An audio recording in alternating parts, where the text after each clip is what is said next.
지금부터 보령시장 선거 출마에 관한 선언문 낭독과 기자회견을 갖도록 하겠습니다. 존경하는 우리 시민 여러분과 또 우리 기자님들께서 자리하셨고요.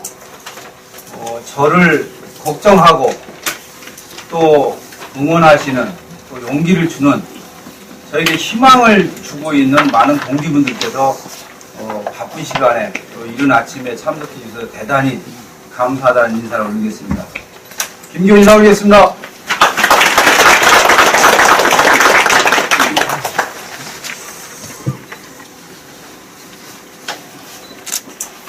사 년 만에 오니까 긴장이 됩니다. 선언문을 낭독하겠습니다. 제 슬로건은 보령시는 됩니다. 여당의 힘이라면 젊고 유능한 50대 기수 김기호가 뛰겠습니다라고 정했습니다. 존경하는 보령시민 여러분, 민주당 중앙당 정책위원회 부의장 김기호 인사 올립니다. 보령은 예로부터 경치가 뛰어나고 물산이 풍부해 축복받은 땅으로 불려왔습니다. 또한 보령 사람들은 영원토록 편안한 삶을 누린다고 추앙받아왔습니다. 그동안 저 김기호는 이렇듯 자랑스러운 보령과 인연을 맺고 보령의 발전을 위해 혼신의 노력을 기울여 왔습니다. 참으로 기쁘고 참으로 보람찬 나날이었습니다. 지금까지 보령 발전을 위한 기회를 주신 데 대해 다시 한번 보령 시민 여러분께 감사의 인사를 올립니다. 존경하는 보령 시민 여러분, 약 20년 전인 2001년 12월 모두가 염원하던 서해안 고속도로가 개통되었습니다. 그때 우리 보령시는 서해안 시대의 중심 도시로 발전할 것이라는 기대를 한몸에 받았습니다. 서해안에 위치한 어느 도시보다 자연 경관이 아름답고 먹을 것이 풍부한 곳이 우리 보령시이기 때문입니다. 보령 시민 모두가 보령 발전의 꿈에 부풀고 기대감에 넘쳤습니다. 그러나 안타깝게도 보령 시민의 꿈과 기대는 약 20년 지난 지금까지 이루어지지 않았습니다. 보령시는 서해안 시대의 중심 도시가 되지 못했습니다. 보령시는 별다른 변화 없이 여전히 지방의 군소도시에 머물러 있습니다. 많은 보령 시민들은 이러한 현실에 답답해합니다. 예로부터 축복받은 땅이라 불리던 보령시, 무엇 하나 부족한 것이 없는 보령시가 다른 것보다 뒤처지는 모습에 분통을 터뜨리기도 합니다. 지금의 보령시는 분명 우리 보령 시민이 꿈꾸던 모습이 아닙니다. 지금의 보령시를 이렇게 만든 것은 그동안에 무능하고 힘없는 시장들 때문입니다. 무능한 시장들이 보령의 훌륭한 가치를 살리지 못했습니다. 힘없는 시장들이 시민들의 요구와 바람을 시정에 반영하지 못했습니다. 그들 무능하고 힘없는 시장들이 우리가 그토록 바라고 원하던 보령 발전의 꿈을 헛되이 날려버린 것입니다.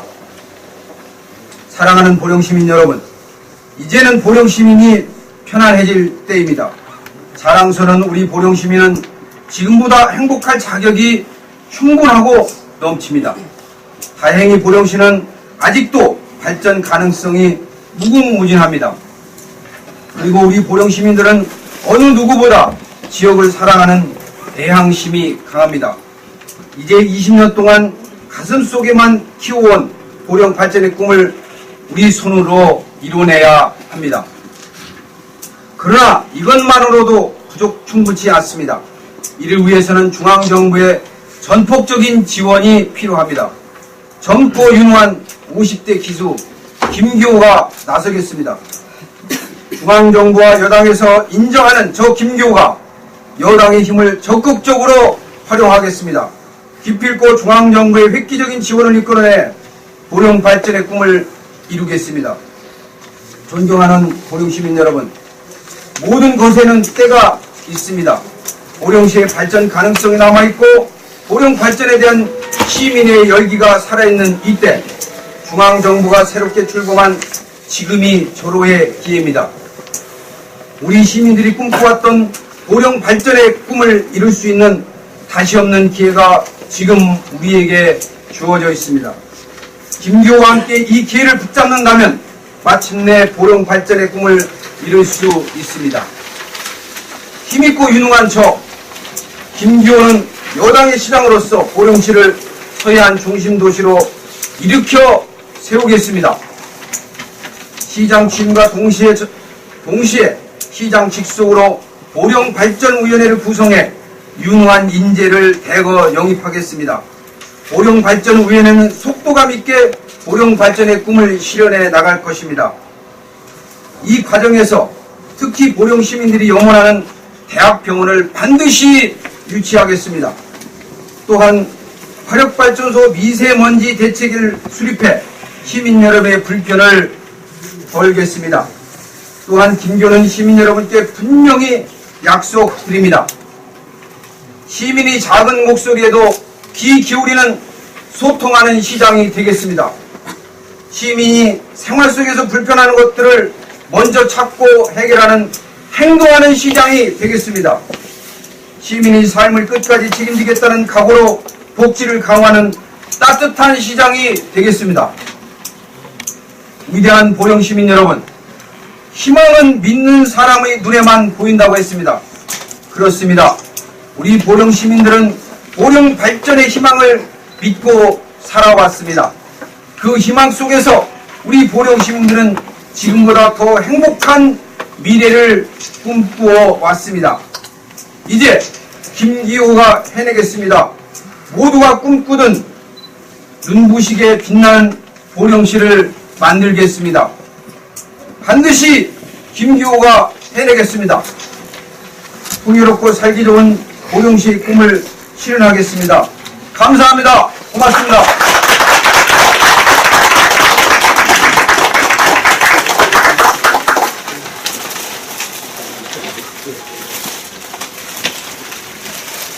다시 한번 바쁜 시간에 참석해 주신 우리 언론인, 또 이정근 우리 위원장님, 또 우리 김정원 전 보령시 의장님, 또 임세빈, 강인순, 또 많은 전현 시의원님들, 후보자님들이 오셨습니다. 다시 한번 감사드립니다. 저 김기호가 오늘 출마 선언한 것을 그대로 진실로 담아서 시민만 바라보고 가는 그런 사람이 되고자 합니다. 다시 한번 감사의 인사를 올리겠습니다. 고맙습니다.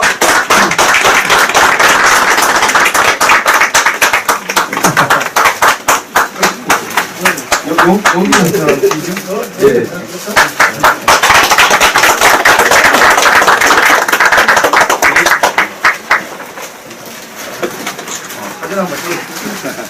가운데 탁자를 치셔도 탁자 치시면 됩니다. 예, 이렇게도 또 사갖고 오셨으니까.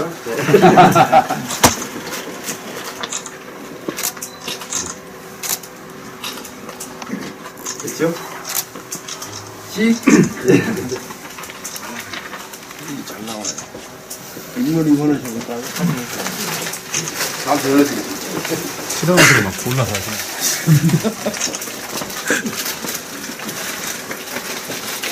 10분 이내로 해야 된다고 해서 조금 달려온 것 같습니다. 우리 기자님도 좋고, 우선 기자님들께서 질문을 해주신다면은 제가 정성을 다해서 답변을 드리겠습니다. 그 후에 또 시간이 허락한다면은 우리 시민 여러분들께서 한두 가지 질문하셔도 제가 답하도록 하겠습니다. 기자님? 네. 우선 시장 출마선언 축하드리고요. 네. 지금 한국당은 현시장 복지세대이고, 네. 민주당은 지금 김구하고 이시우 현시장도 아마 출마를 할 것으로 예정이 되는데 네. 이 경선이 필요하겠죠. 경선을 어떻게 하실 건지 경선 결과에 따라서 어떻게 할 것인지 승복하실 것인지 생각하고요. 지금 여기 뭐 시작이 되시면은 대학병원을 유치하겠다, 화력발전소 미세먼지 대책을 세우겠다, 구체적으로 대안을 세우셨는지 한번 여쭤보겠습니다.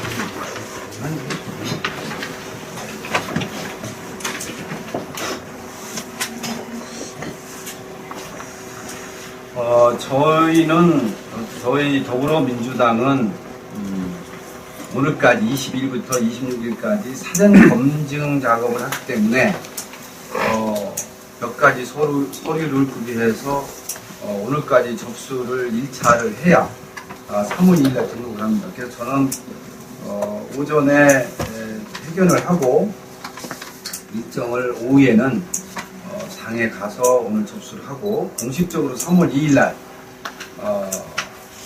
대림빌딩이라고 하는 그 시내 경남사거리에 있는 빌딩 5층에 사무소를 정식 오픈할 생각입니다.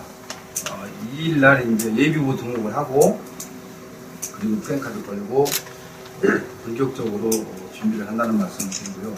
그리고 더불어민주당은 12일부터 공천 신청자 접수가 있는 것으로 알고 있습니다. 그리고 17일부터 19일인가부터 공천 심사를 하고요. 말경에 경선을 하고 4월 초에 발표하는 것으로 알고 있습니다. 그래서 경선에 관한 부분은 당의 룰에 무조건 따르겠다라는 것으로 말씀만 드리겠습니다. 그리고 우리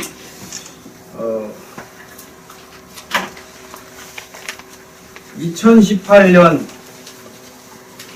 1월 12, 13, 14일 날 저 자체적인 여론조사를 해서 저 자신이 어디까지 우리 시민들한테 인지도는 돼 있고 얼마만큼 호감도를 가지고 있고 또 상대적으로 경쟁력이 있는가, 어떤 부분이 부족한가 이런 거를 하기 위해서 유무선 500명을 면접을 해서 자료를 제가 받았습니다.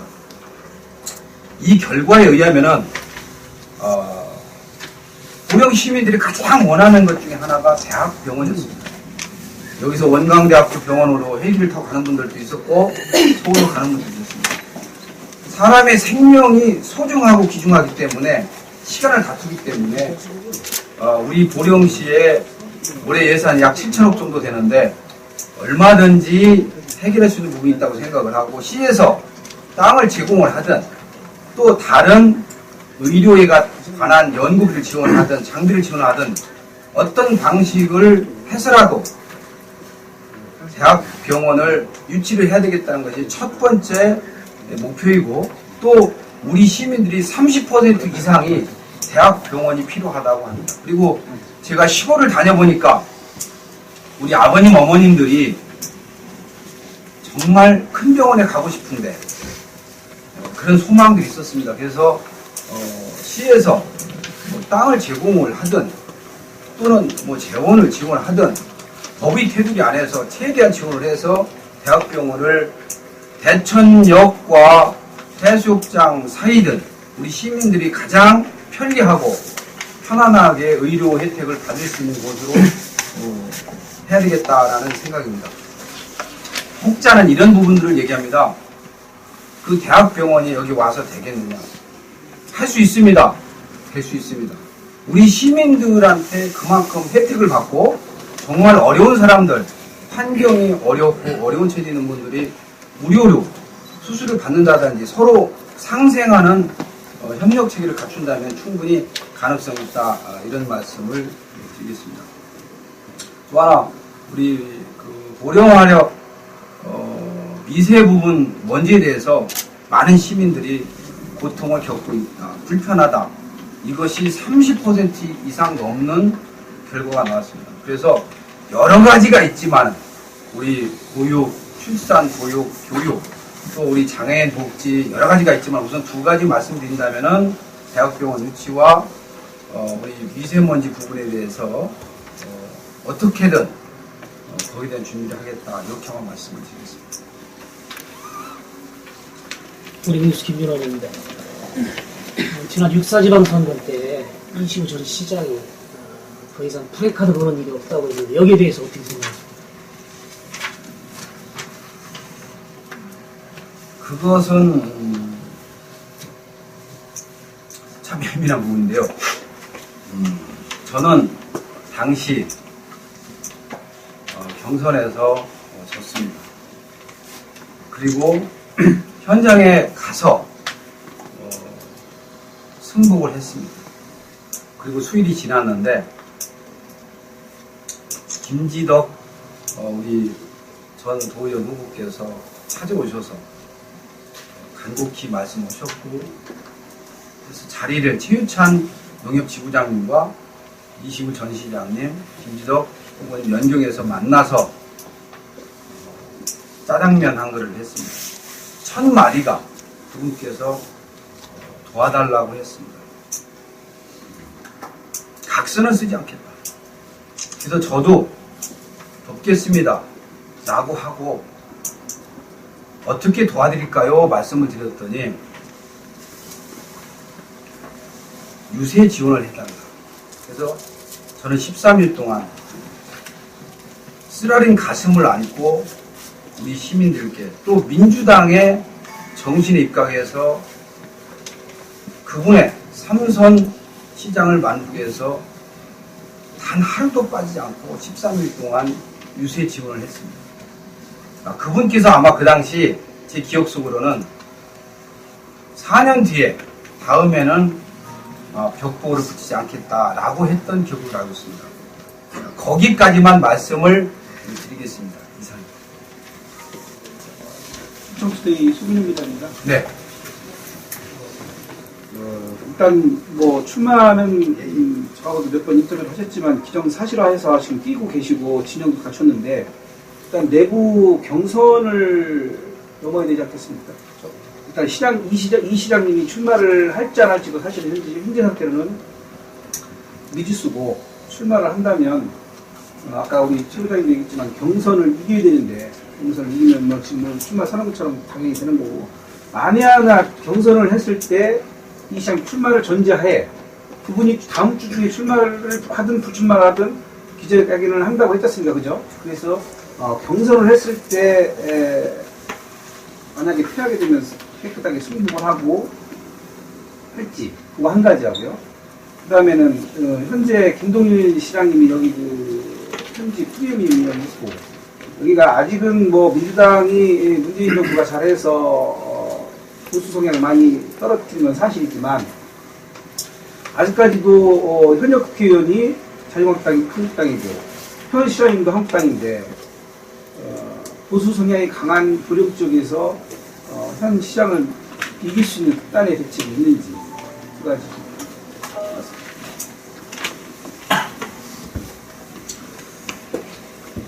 경선에 관한 부분은 당의 룰을 따르겠다라는 걸로만 말씀을 드리겠습니다. 가정이라는 것은 사용을 안 했으면 좋겠고요. 다시 한번 말씀드리면 이 자료는 공표를 할 수는 없습니다. 비공개이기 때문에. 그러나 이걸 통해서 민주당원들, 보령 시민의 호감도 저와 다른 상대분들에 대한 또 민주당원 내지 민주당을 지지하는 분들에 대한 지지도 조사를 해봤는데 저 김교가 오차 범위를 훨씬 벗어나서 이기고 있다는 것을 이 자료를 통해서 입증을 받았습니다. 그리고 현 시장님에 대해서도 결코 지지지 않는다는 자료가 있습니다. 그래서 다만 정확하게 우리 송인용 부장께서 말씀하셨는데 보수가 강한 부분이 있었습니다. 근데 제가 요즘 시골에 다니면서 어르신들이 뭐라고 말씀하시느냐, 그래 김기호 이제 5번째 도전인가 하지 시장 4번째 국회의원 1번 했으니까 이제 네가 할 때 됐다 고생했다 라고 하고 이 조사에 보면은 민주당 지지는 많이 올라갔고 한국당 지지하는 분들은 많이 빠졌습니다. 그는 부동층이 좀 있습니다.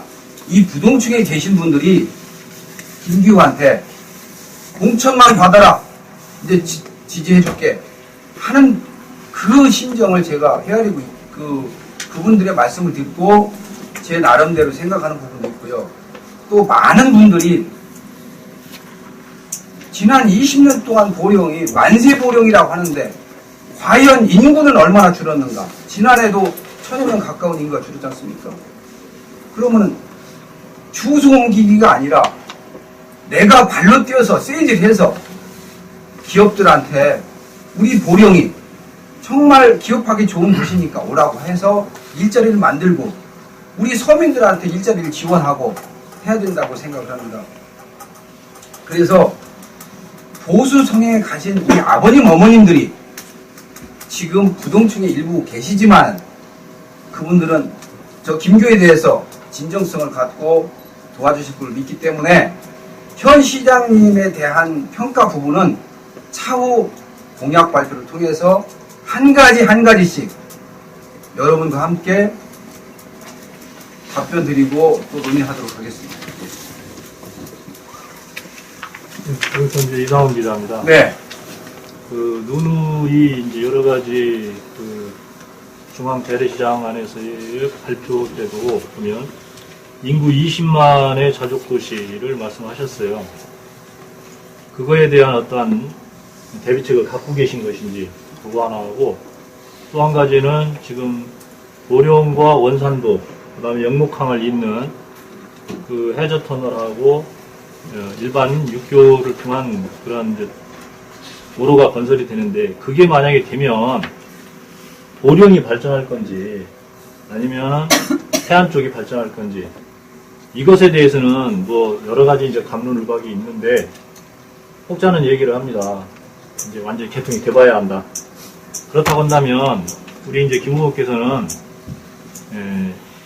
이거를 해안 쪽으로 발전 방향을 놓치는 것이 아니라 보령 쪽으로 바꿀 수 있는 그런 어떤 대안이 좀 있으신 건지 예를 들면 지난번에도 말씀하셨던 그런 케이블카라든가 뭐 아니면은 역세권에 유치하고자 했던 그런 것이라든가 여러 가지를 한번 구상을 하고 계신 것 같은데 공약을 발표집에 이제 나오겠습니다만은 한 두 가지만 좀 이렇게 말씀해 주시면. 알겠습니다. 인구 보령시민이 됩니다. 인구 20만의 자립도시, 자족도시라는 제목을 갖고 제 7차 세미나를 통해서 발표한 바가 있습니다. 우리 보령시는 관창공단 50만 3천 평하고 대우 아주 자동차 대학 20만 평에서 70만 3천 평인가를 제가 과거 모시고 있던 또 이 지역에서 사선하셨던 김용환 의원님께서 그 일을 정말 어려운 속에서 한 8년여 만에 해냈습니다. 그때 보좌관 생활하면서 실무자로서 그 일을 뒷받침했습니다. 또 이 바로 옆에 있는 문예회관 같은 경우도 대우에서 50%를 지원해서 저 시설을 한 걸로 알고 있습니다. 기업을 유치를 해서 많은 사람들이 고용이 일어나야 인구를 늘릴 수 있다고 생각합니다. 그래서 기업 유치를 하기 위해서 많은 노력이 필요하다고 생각하고요. 거기에 하나로서 추후에 좀 더 세밀하게 말씀을 드리겠지만 전 대남초등학교를 이전해서 그 자리에다 지식산업센터를 만들어야 되겠다라는 생각을 갖고 있습니다. 대남초등학교 부지가 5,300평이고요. 그 앞에 있는 상가 부지가 700평 그리고 권태경 회장이 갖고 있는 그 대림빌딩까지만 합치면 한 6,300평이 됩니다. 제가 권태경 회장님께서 그 건물을 사용을 임대를 잘 안 해주신다고 해서 먼저 찾아갔습니다. 찾아가서 보령시에서 유일하게 PT 자료를 그분한테 한 번만 드렸습니다. 그래서 설명을 했습니다. 그랬더니 그분께서 자기 그 월미드짜리 내지 거기 흔쾌히 자기는 만약에 어느 기업이나 시에서 행정비를 제공해서 추진한다면 동의하겠다라고 하셨고 또 하나는 혹시 이 건물이 지금 반은 임대가 안 됐는데 이 건물을 헐어서라도 같이 하면 어떻겠습니까? 했더니 또는 손해가 보실 텐데 했더니 그분께서 좋다. 나는 그렇게도 할 수 있겠다. 그리고 어떤 조건이 되더라도 자기는 했으면 좋겠다. 그래서 제가 한 가지 더 여쭤봤습니다. 이런 말씀을 밖에 해도 되겠습니까? 했더니 해도 된다.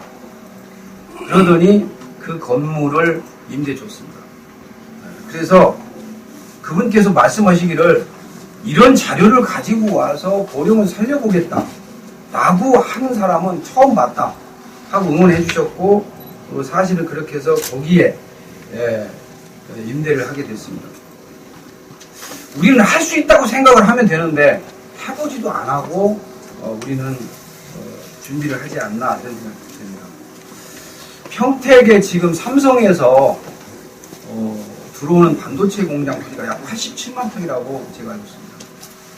30여 조를 앞으로 투입한다고 합니다. 평택시장께서 부지런히 다녀서 정말 노력을 해서 그 기초를 만들었다고 합니다. 우리 보령에도 삼성전자 같은 반도체 공장이 오지 말라는 법이 없습니다. 그런데 분명한 것은 해보지도 않았다는 말씀을 드리고요. 그 자리에 3,000평 정도 대지 건폐율의 건평에 10층짜리 지식산업센터 소위 아파트형 공장입니다. 제가 성남시에 가보니까 세동에서 약 2조 원의 매출을 올리고 있었고요. 그 시장은 대단했습니다. 그래서 가장 빠르게 3천여 명을 고용할 수 있는 지식산업센터를 통해서 우리 재래시장부터 활성화시키겠다.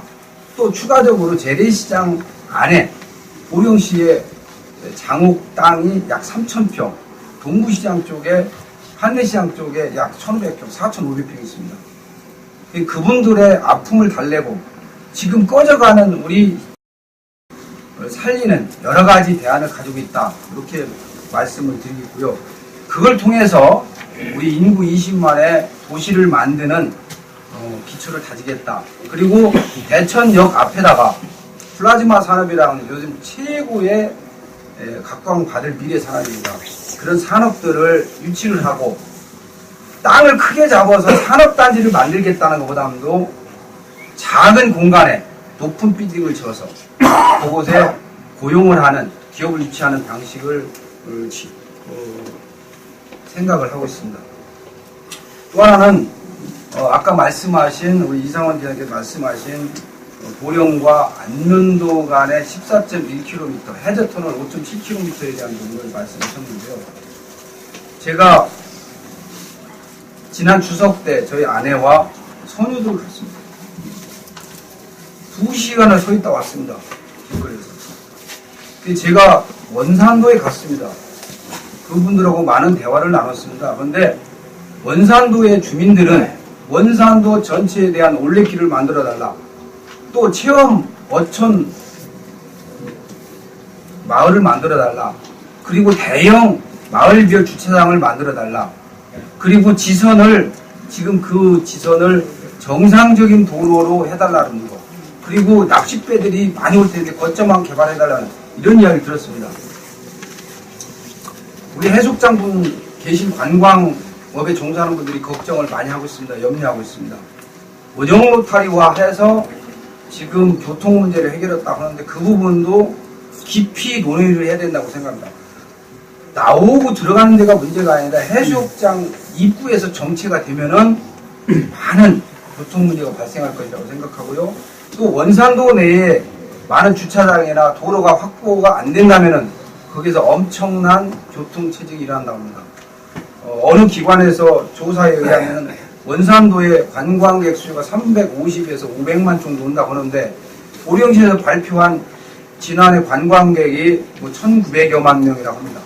합치면 약 2,500명, 500만 명 또는 시너지 효과에서 3,000만 명이 올 때 우리 보령시는 해수욕장 부분 내지 원산도 부분이 교통으로 엄청난 체증이 일어나지 않을까 해서 거기에 대한 준비를 해야 된다고 생각을 합니다. 그리고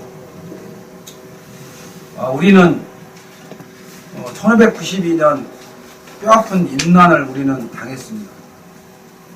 그런데 많은 분들이 이게 우리 선조분들께서 그런 얘기를 했죠.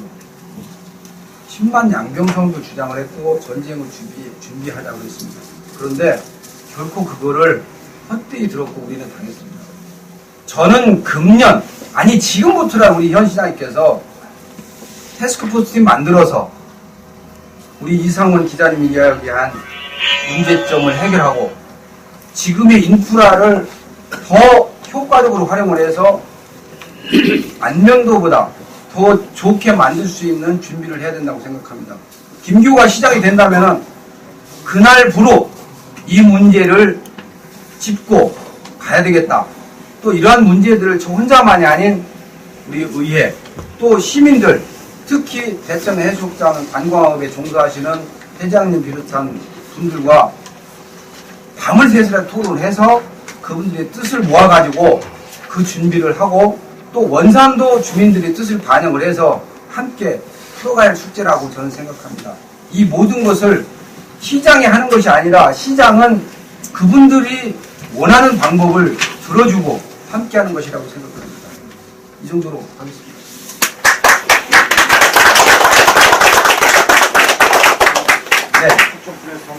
네. 저는 이제 해수욕장에서 살기 때문에 힘들보다는 해수욕장에 대해서는 이제 애착심을 가지고 쭉 보는 게 많습니다.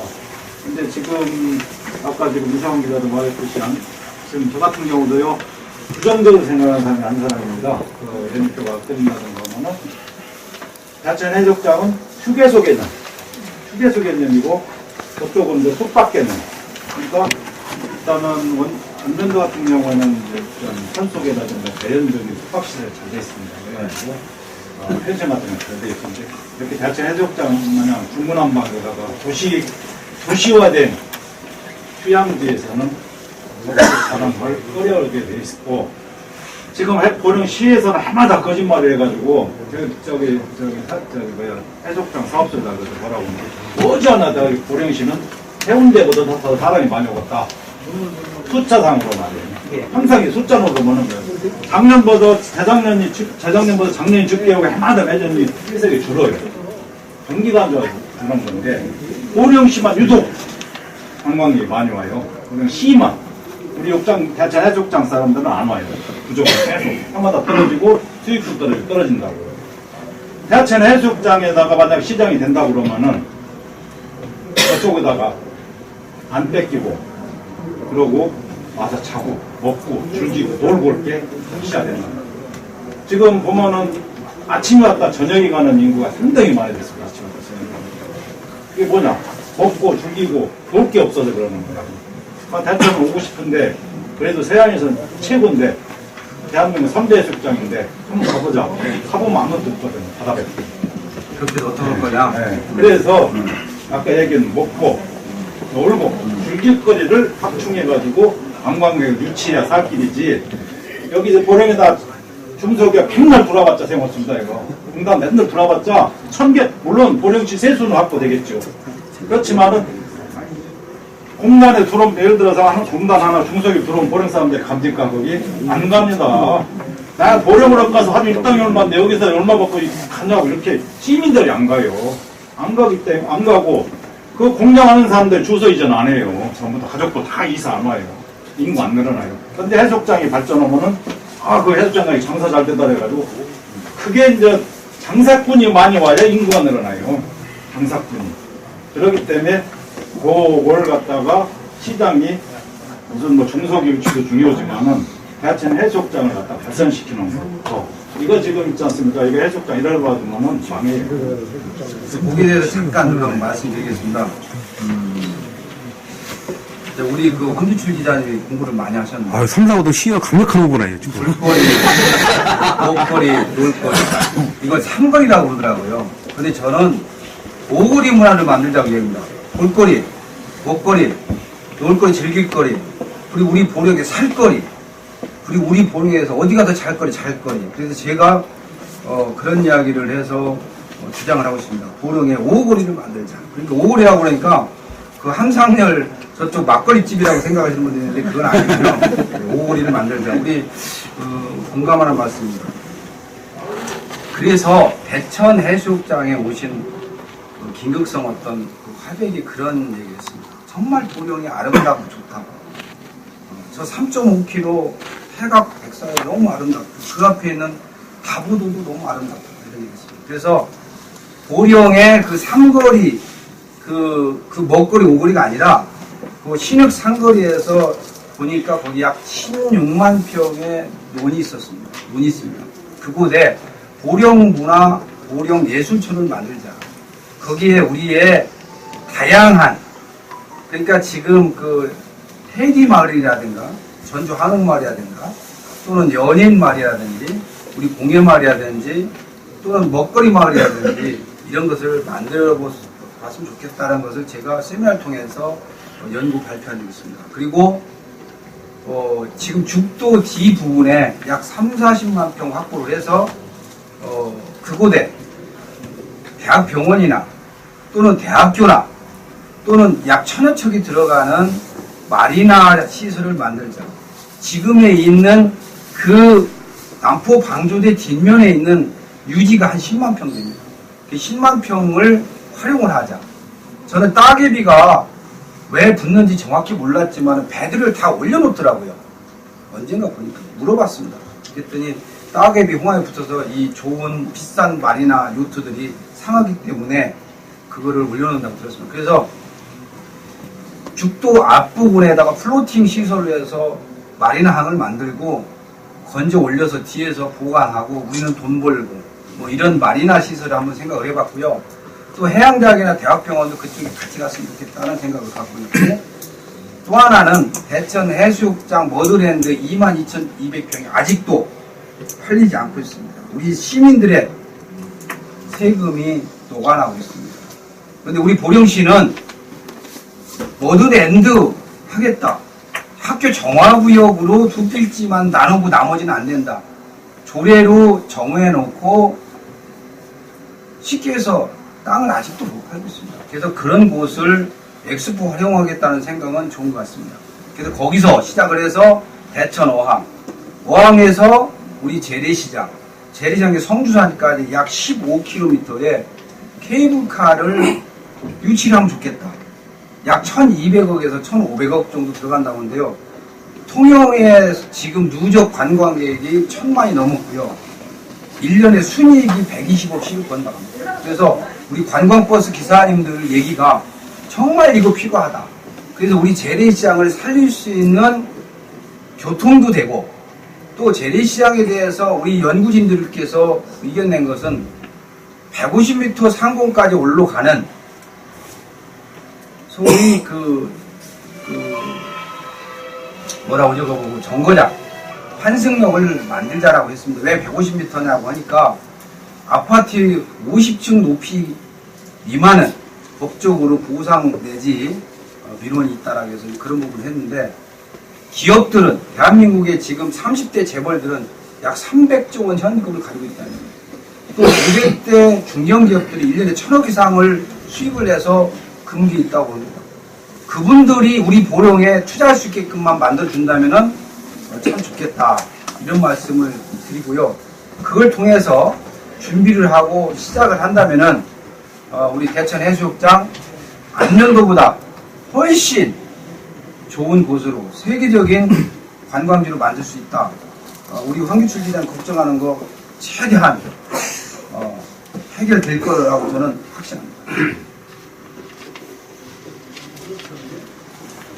CNC 영상뉴스 이대웅입니다. 네.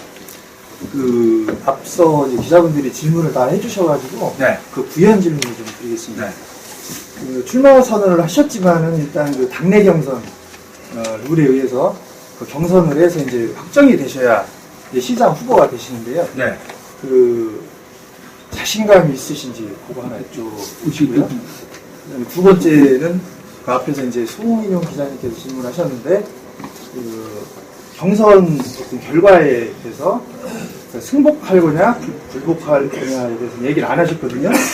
근데 그거는 자신감이 있으셔서 그런 건지 아니면은 결과에 따라서 불복을 할 수도 있다는 건지 그것 좀 다시 한번 좀 질문을 드리겠습니다.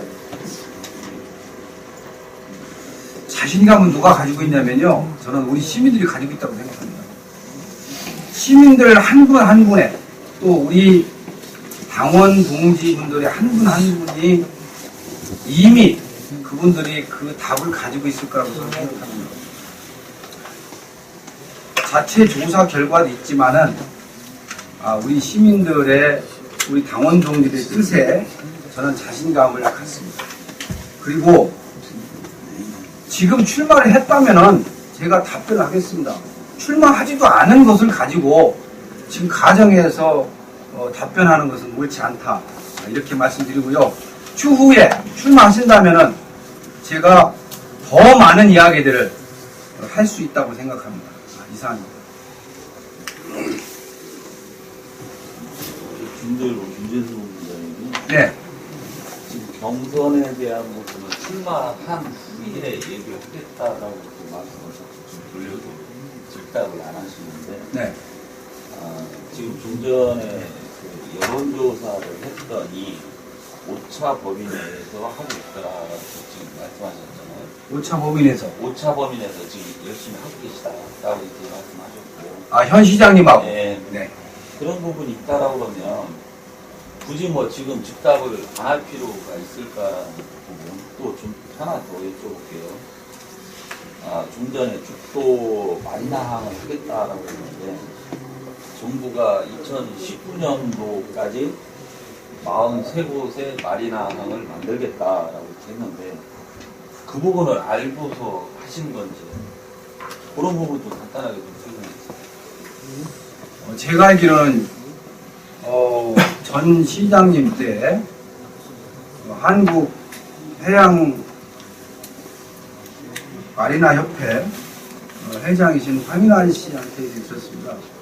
5천항을 약 70억 원을 들여서 마리나항을 요트항을 만들려고 했는데 전 시장님 때 시의 여러 가지 형편상 거부를 해서 그분이 경기도지사님을 찾아가서 김문수 지사님한테 전국항 개발을 했습니다. 물론 시비가 들어가고 부담이 됐기 때문에 그때 거부했던 것으로 알고 있습니다. 그래서 죽도 부분에 대한 우리 보령의 5천항 같은 경우도 좋고 죽도 부분도 좋고 전국에 5대 잘하면 3대 미항지로 개발 가능하다는 전문가들의 의견을 따랐고요.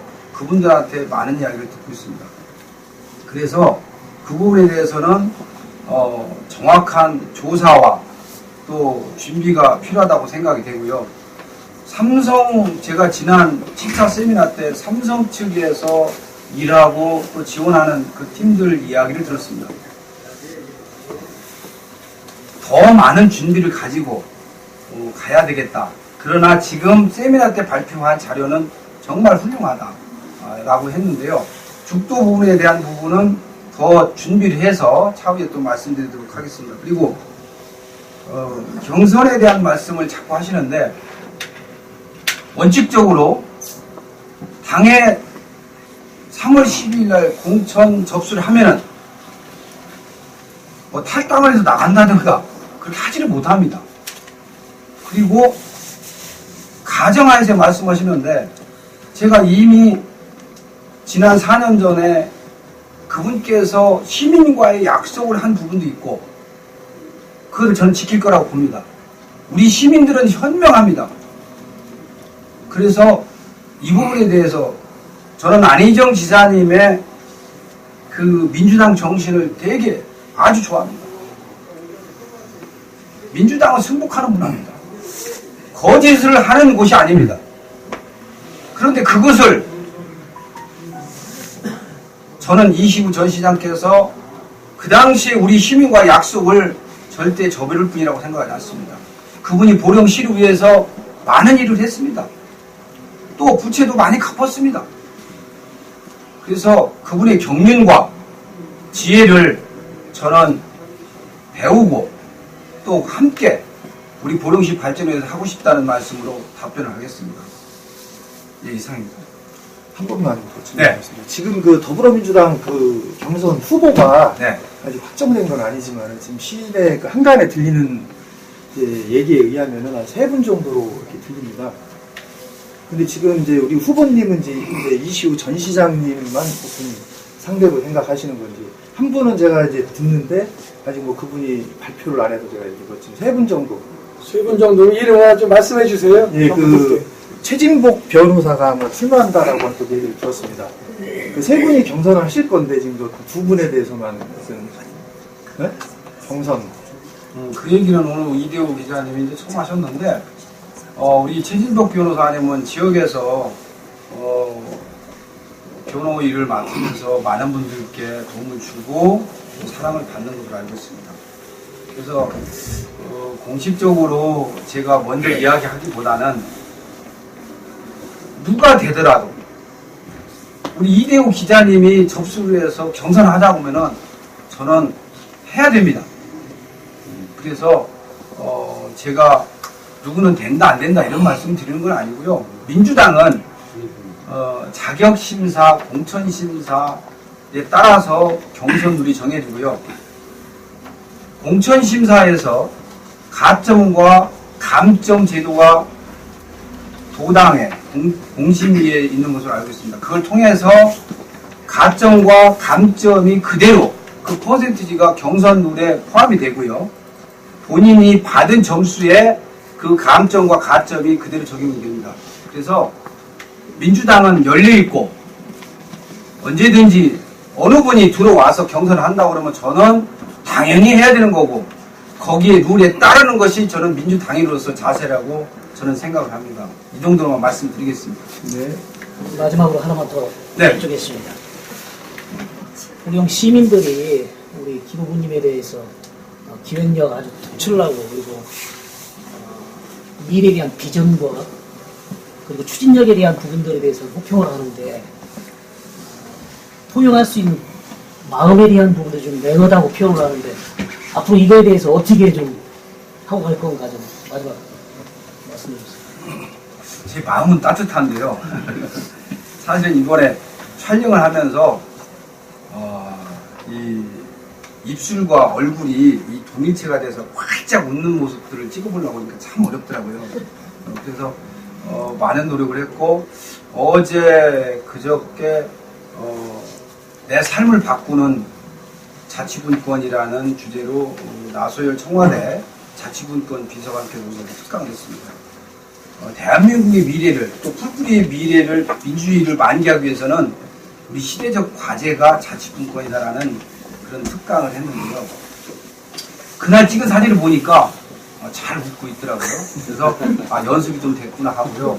제가 요즘 마을회관을 다니고 또 어디 가서 인사를 할 때 저는 그분들 특히 아버님 어머님들을 뵈면은 가슴이 뭉클하고 찡합니다. 왜냐면은 제 아버님께서 저 대학교 막 졸업하고 우리 여기 큰아들이 있는데 8달 됐을 때 운명을 하셨습니다. 그래서 그 아버님들을 뵈면은 정말 그 생각이 나고요. 지금도 아버님이란 단어만 들어도 마음이 찡합니다. 동네 1년에 한두 번 뭐 소주나 이렇게 막걸리나 과일을 가지고 갑니다. 근데 아버님 이야기를 듣다가 울다 보니까 제가 요즘 이제 동생을 통해서 인사를 하고 있는데 제가 다니면서 어른들한테 진정을 담아서 저 김기호가 이렇게 준비하고 있습니다 하고 사랑해 주십시오 해서 제 큰소리 올리고 다닙니다. 그래서 예를 들어서 누구라도 제가 모시고 가는 나중에 가지고 갖도록 하고요. 제가 부족함이 있었고 나름대로 그런 걸 느꼈기 때문에 정말 시장이 된다면은 소통하는 시장이 되고 비록 적이라 하더라도 제가 먼저 손을 내미는 그런 사람이 되도록 매일매일 더 노력을 하겠습니다. 자, 고맙습니다.